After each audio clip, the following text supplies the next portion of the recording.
Good afternoon, guys. I'm gonna try to show us some of these clay statues and some of the wood that I pulled out of this packed clay at this site here. So this is a grafted plant that was preserved in clay.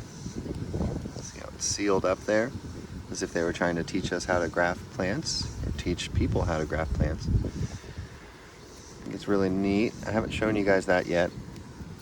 This is a wooden totem that is charred. If you can see inside there, it is blackened and charred, as you know, burnt just a little bit. It's packed in clay. Also, little tiny gemstones and things on it, like little river rocks perhaps. Take a look at the inside of it here. We're gonna pick it up and flip it around. So this is probably a bird head totem. There might have been a gem in the eye at one point, but that is gone. You can really see that char on this side.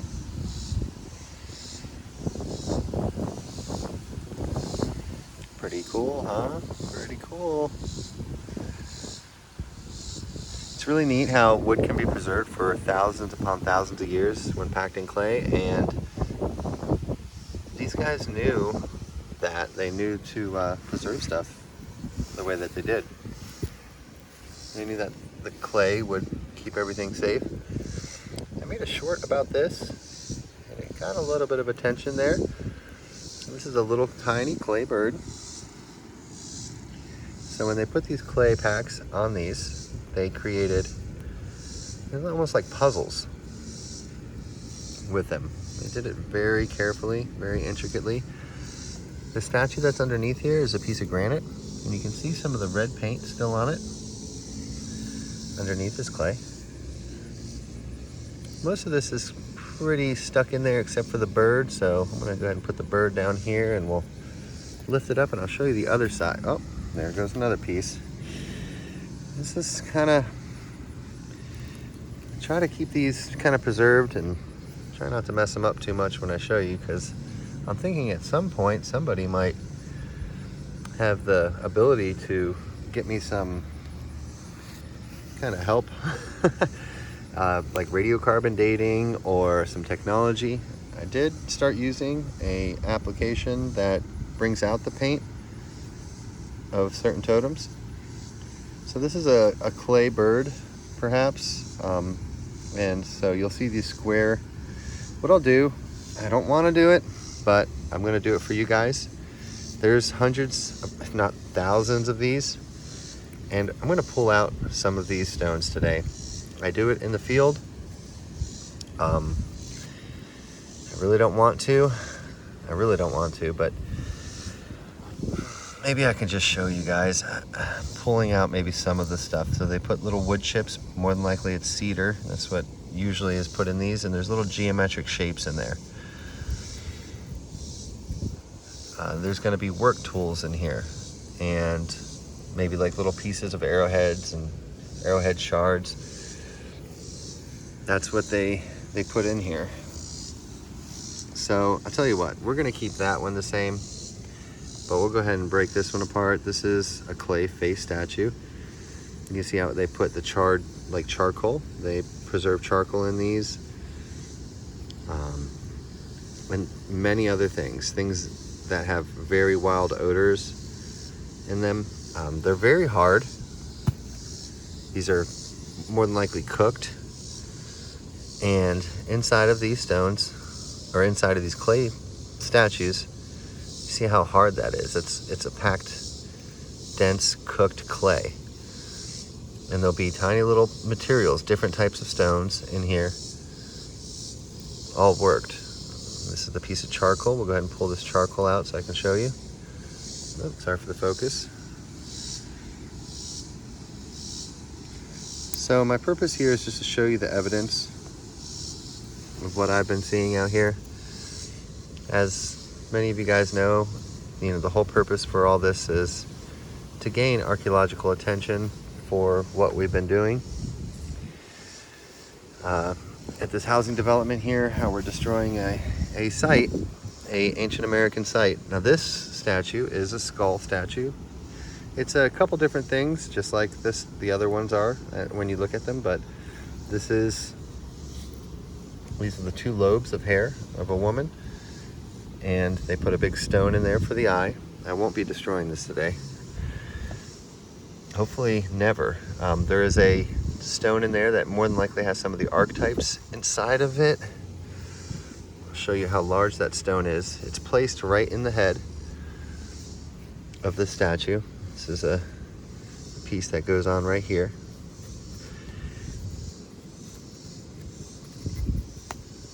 And it is it's a clay statue. You can see these worked rocks in here.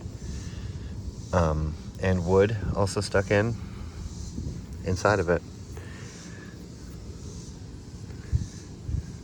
This is how they packed many of the effigies or face totems that they had. I'm going to try to get a close-up of some of this stuff. You'll see that stone right there may resemble, it's got a little pupil in it.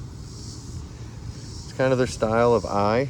They have a style and a method that they were using to make this type of art.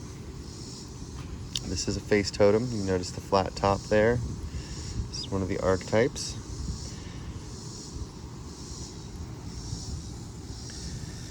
And you can see some of the paint still remaining on the top there, the red paint. And little tiny gemstones here. This is how they were all packed originally. They were preserved. They were painted. And so this is one that's pretty well still covered up. May have had a statue all the way around it before it was pushed around, but sometimes pulling these out firsthand, there's nothing like it, but you can actually fit your hand over the spots where they packed it in. So for us right now, I'll go ahead and try to get some of this off. It's almost like a cement because they cook it on. It's extremely hard. And what I want to do is try to show us maybe, I'll go ahead and put it down here on the wood and give it a couple smacks and see if we can see any kind of arrowhead shards or anything. It's really cooked. And I want to remind you guys, I do not enjoy doing this, but it's like you have to, as a citizen archaeologist, you kind of have to show what's going on in order to get the attention for this. So underneath this, you can see how it is going to be a worked piece of, oh gosh, it's pretty tough. It's so cooked on there. Some water might help, but you might even see hair. I found animal teeth in these before. All kinds of, I've learned never to expect anything because you get surprised every time. So just looking at the outside of it here is just what I've been able to expose. You can see that something's going on. You'll also pick up on paint. So when you pick up these pieces of clay that were stuck to what looks like maybe a piece of granite, white granite, you'll find the paint on the clay pack. So seeing this stuff firsthand is what really made me, so sure of it, believing it. It's such a hard thing for us to wrap our heads around, I understand, and that's why I'm kind of doing this today. What I'll do is I'll wash this off later and I'll kind of show you guys as much as I can of it right now, but it's going to be some type of bird beak on one side, and then this way it'll be like a headdress. You can actually start to see the profile already on this left-hand side. There's only so many archetypes, and there was a style to this art, and once we learn the style, we'll be able to recognize this stuff in the future so that we don't just destroy it. That's all I have for you guys today. I hope you have a great one. Thanks for watching, and thanks for everything. Appreciate it. Bye-bye.